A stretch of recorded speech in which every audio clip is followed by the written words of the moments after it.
పచ్చిమిరపకాయలు, ఇంగువ, కొంచెం సాల్ట్ వేసి మిక్సీ పట్టిన ఇలా గట్టిగా పెట్టుకున్నాను. చెక్క ముక్కే మరి మెత్తగా అక్కర్లేదు. ఇప్పుడు ఇది ఇలా మిక్సీ పట్టుకున్నాను. ఇది ఇలా తీసుకుని,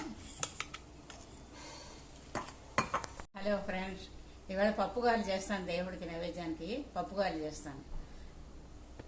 కందిపప్పు దీంతో నానబెట్టిన పెద్ద గ్లాసు పప్పు, ఒక 2 గంటలు చాలు. ఇది కూడా కందిపప్పు, శనగపప్పు ఆఫ్, దానికి తగ్గ మిరపకాయలు, కొంచెం ఇంగువ, ఇక ఇలా వేసి మిక్సీ పట్టుకోవాలి.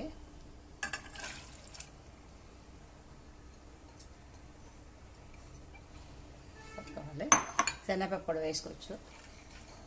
ఇది కూడా వాటర్ ఎక్కువ వేయకుండానే రుబ్బాలి. కావాలంటే లూజ్ అవ్వడం కొంచెం కొంచెం వేసుకోవాలి. మిరపకాయలు, ఇంగువ, దాని సగం సాల్ట్ స్పూన్ నిండా వేస్తున్నాం. పప్పుగా రుబ్బి పెట్టుకున్నాం కదా, ఇలా గట్టిగా రుబ్బుకున్నాను. ఆయిల్ పెట్టుకున్నాను. ఇలా తడి చేసుకుంటూ ఇలా రౌండ్గా చేసుకుని వేసుకున్నాను. ఇలా చేసుకుని వెండిగా ఇలా వేసుకున్నాను.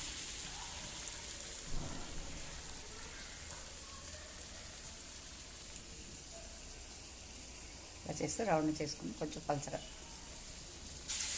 కొంచెం తగ్గించుకుంటే చేతి మీద రాకుండా ఉంటుంది.